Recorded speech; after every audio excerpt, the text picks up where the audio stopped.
economics, policies, and living sustainably. What is environmental economics?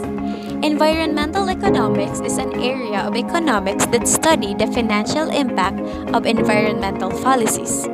Environmental economists perform study to determine the theoretical or empirical effects of environment policies on the economy. This field of economics helps users design appropriate environmental policies and analyze the effect of merit and existence of proposed policies. Understanding environmental economics. The basic argument underpinning environment economics is that there are environmental costs of economic growth that go unaccounted in the current market model. These negative externalities like pollution and other kind of environmental degradation could result in market failure. Environmental economists thus analyze the cost of benefits of specific economic policies, which also involve running theoretical tests or studies on possible economic consequences of environmental degradation. What does an environmental economist do? Environmental economists research the economic of environmental issues such as renewable energy use, construction of new hydroelectric power plants, or transnational pipelines, and the pollution control measures. They may conduct cost-benefit analysis of industrial activities or proposed regulation involving natural resources, usually using a suite of advanced statistical and computer software programs. Based on this analysis, they may develop cost-effective and sustainable policies recommendation and communicate them to policymakers through reports and presentation. Environmental economists may study or develop policies recommendation relating to external or unintentional effect on the environment or human health resulting from economic activity. Permit trading, also referred as cap on trade. This approach was successfully used in address acid rain in 1990s. It had also been proposed as a policy tool to address release of the greenhouse gases that cause global warming. Valuation, which aims to assign dollar values to natural resources. Valuation also deals with nature-provided ecosystem services such as erosion prevention by trees or water filtering by plants.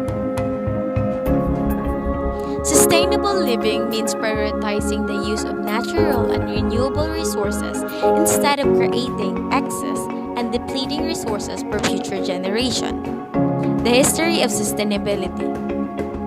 The term is believed to have been first defined by the popularized, by now dissolved, World Commission of Environment and Development in its 1987 report, Our Common Future, published by the United Nations through the Oxford University Press. The document aimed to present environmental-related concern in the context of political development, and in it, sustainable development is explained how we largely still recognizes it today. As development that meets the needs of the present without compromising the ability of the future generation to meet their own needs. Sustainability has always the trapping of buzzword. You've heard it encouraged by global organizations, bloggers, artists, and environmental activists alike, and if you're a fan of the good trade, you've seen it all over our site too. More than a buzzword, though, it can be philosophy that greatly benefits the larger public. Sustainable living means we prioritize the use of natural and renewable resources instead of creating excess waste and depleting environmental resources for future generations. According to UNICEF USA, a sustainable world is a place where there is no poverty or hunger, and everyone has equal access to clean air, water, education, healthcare, and the opportunity to pursue satisfying work with fair compensation. Energy is clean, communities husband their resources carefully, and the consumption is responsible. Conservative dictates both land and water use, and everyone is committed to fighting climate change. Living sustainably means curbing our habits and expanding in order to protect and improve our environment. In our day to day, living sustainably means being cautious and conscious of how we interact with our home appliances, commutes, shopping trips, and more.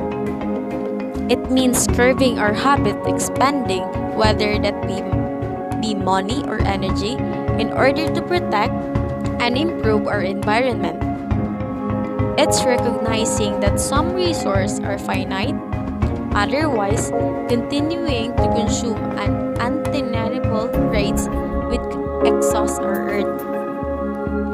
According to the UN Environment Program, if the world population reaches 9.6 billion by 2050, we could need the equivalent of almost 3 planets to provide the natural resources needed to sustain current lifestyle. As of published, 1 billion tons of all food produced is wasted every year, and the natural resource base to supply food is being threatened by overfishing, land degradation, and more. Humans are polluting the world's freshwater supplies faster than nature can purify energy usage and contributing to 21% of the consequential carbon dioxide emission.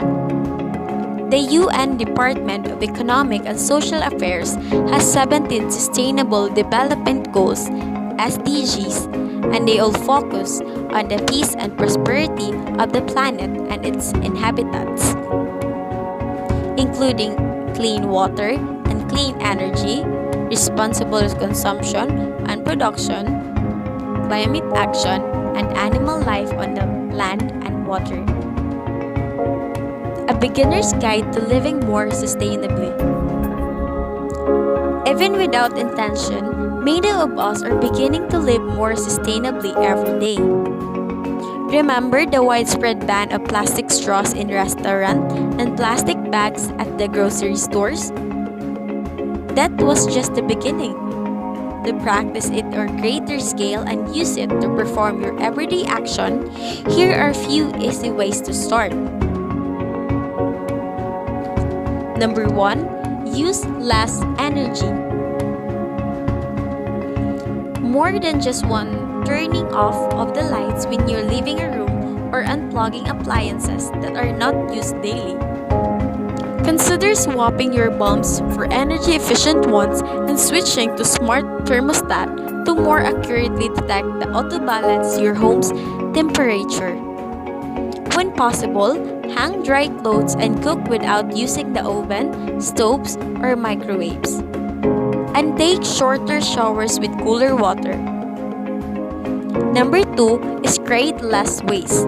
Try meal planning or seasonal eating to avoid accumulating excess food that will ultimately go to waste. Use alternative to paper goods like washable clothes instead of ultimate paper towels, or buy that instead of toilet paper. And take inventory of your personal products to discover which are available without single-use packaging, like repellable deodorant, toothpaste, and mouthwash tablets or shampoo and conditioner bars. While you're at it, get a reusable water bottle for plastic rehydrating. Number 3 is travel more consciously. You can purchase your own carbon offset in advance of traveling to compensate for emission created. While distance allow, keep your car's engine off and walk, bike, or take public transportation. For trips or to nearby destination, consider if a train can get you there, and then taking to the sky. Direct flights when possible, and look for airlines that are implementing carbon offsettings like Blue Jet. Lastly is shift the way you shop. If and when you shop, do so with intention instead of impulse. If and when you shop, Do and sew with intention instead of impulse. If you're in need of new clothes, try thrifting and starting a capsule wardrobes comprised of biodegradable products like linen. By this, we could help to live more sustainable and we can help the nature and our planet and our future generation.